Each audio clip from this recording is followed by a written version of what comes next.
In an age where mythical and fantastic creatures roam the land, and people imagined things that were not of the world outside their window but of totally new worlds, there was escapism. A place where any man, woman, or child can go to allow their minds to run wild and free. Those were times of the past, and ones we may never see again.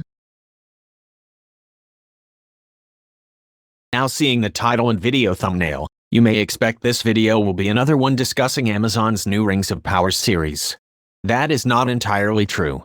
While there is similarities in what Amazon is doing to Tolkien's Middle-earth, what I want to talk about is a little-known derivative work of Lord of the Rings called Dungeons & Dragons.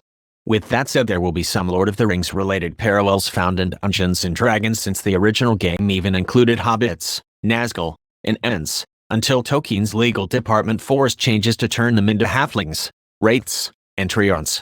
Now let's go ahead to the video.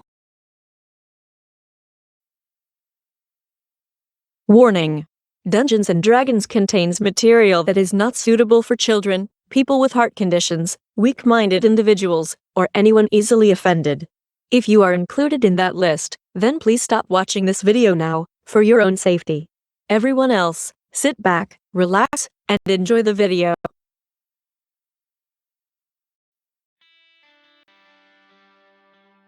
There's been a lot of talk recently about Dungeons & Dragons, and how it should be or is the generic system for all role-playing. This is not unlike what Amazon is doing to Lord of the Rings, because Dungeons & Dragons has had the same thing done by a portion of Amazon known as Twitch. Dungeons & Dragons was originally set in a medieval fantasy world, similar to how Lord of the Rings was set in a fantasy version of England. D&D also used Europe as its base world. It may be discussed which exact era the Middle Ages is, but looking at the imagery that was present and how it is depicted, it is clear to see swords, magic, and that level of technology is what the game was designed for. You may be one of the people that wish to play over generations of characters and developed your worlds beyond medieval times, or may wish to go off into space on adventures of the stars. Even those who wish to travel the planes of existence and fight gods have come along, but none of this really works within the framework set forth by D&D. Some people like to claim that the setting of the game is more important than the system. Well, the setting has changed over time for D&D, and with it so has the system. But even for spacefaring spelljammers and plane hopping through Sigil, the underlying system remained the same. There is a reason for this. Those same swords and magic are what drive the game. Moving too far from the era provided within the rules is like changing to a new game entirely. So why do people try? Adding modern technology or ideas makes the game no longer medieval Europe. Sure, it is still fantasy and your fantasy to have, but it makes things feel off. Like how dark-skinned elves in Rings of Power before Lord of the Rings feel off, because they did not exist in the later books or movies, except as orcs, which only gives strength to the lies people wish to tell that orcs represent black people in Tolkien's works. In D&D, it becomes a self-fulfilling prophecy. What must be understood for Middle-earth, and for D&D, is that the system is the most important thing. Elves represent a fantastical creature that inspires awe and wonder, while orcs inspire fear. If you are someone that see a black person and are of a bent to feel fear right away, then there may be something you need to discuss with someone. This too goes true for other things besides the fantasy creatures. Other ideas have been thrown around over the ages like, is killing an orc baby evil? No, within the system of the game, the orc is a symbol of evil, and only a symbol of evil. It exists as a bad thing to fight. You can change this for your game or setting if you wish. That is known as a house rule. A setting is just a collection of house rules known as a homebrew. Other things like equipment can be homebrewed as well. If you introduce guns, even the ones included in the system, then you have to handle how it changes playing with swords. If you add ideas like modern democracies, then you have to explain why your game still has a caste system. You can do any of these things you want and more, but stepping too far away from that line, you are no longer playing D&D.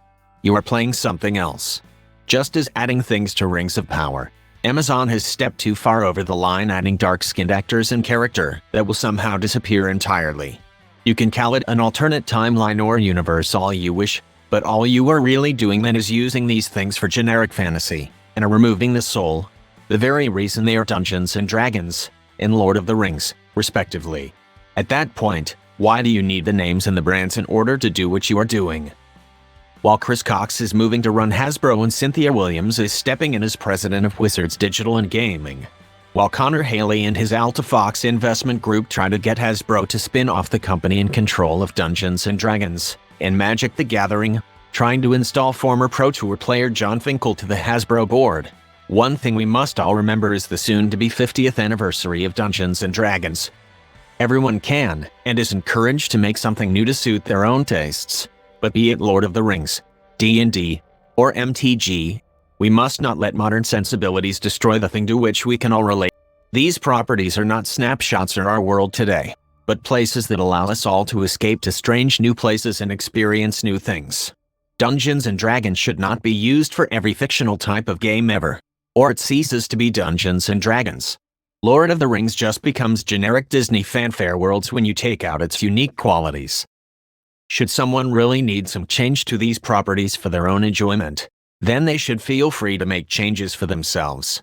Not everyone is required to play D&D, or to like Lord of the Rings. There should not be one game to rule them all. Anyone should be free to make new things for new ideas, past and modern, to express the type of enjoyment they seek in the fantasy worlds they wish to explore. Anyone trying to require you to accept their single narrow-minded definition of what all things should be is nothing but a snake oil salesman. Lord of the Rings is not the only medieval fantasy world out there. Dungeons & Dragons is not the only role-playing game out there. We as world builders, those who make movies, write and design gaming systems and settings, need to always remember the one single provable truth. Everyone enjoys different things, and that is okay, so keep gaming fantasy, and let your own fantasies run wild.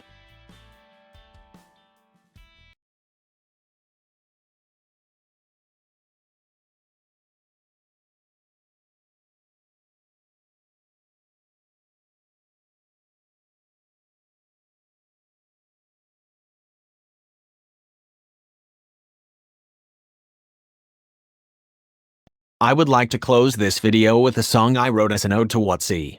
It is set to the tune of Hoyt Axton's rendition of Good Old Rebel.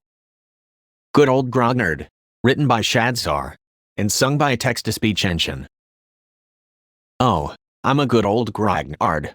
Now that's just what I am. And for this WotC gaming, I do not give a damn. I'm glad I fought against her. I only wish we'd won. I ain't asked any pardon for anything I've done. I hates the WotC designers and everything they do. I hates the bastardization of role-playing too. I hates the combat wheelchair. 'Tis dripping with victimhood. I hates the critical role and fought all I could. I played advanced D&D for 40 years about, got wounded by 84, but never chased the clout. I roll my stats 3d6, straight down the rows. I kill Tuckers, kobolds, and I'd like to kill some more. All the games from WotC are nothing but a bust. We played many campaigns before they conquered us. They cosplay now on Twitch streams and are worshipped by J. Scott. They think that this is gaming, but in truth it's not. I can't pick up my DMG and fight him down no more. But I ain't gonna love them, now that is certain sure. And I don't want no pardon for what I was in am. I won't be reconstructed, and I do not give a damn. Oh, I'm a good old Grognard. Now that's just what I am. And for this WotC gaming, I do not give a damn. I'm glad I fought against her. I only wish we'd won. I ain't asked any pardon for anything I've done. I ain't asked any pardon for anything I've done.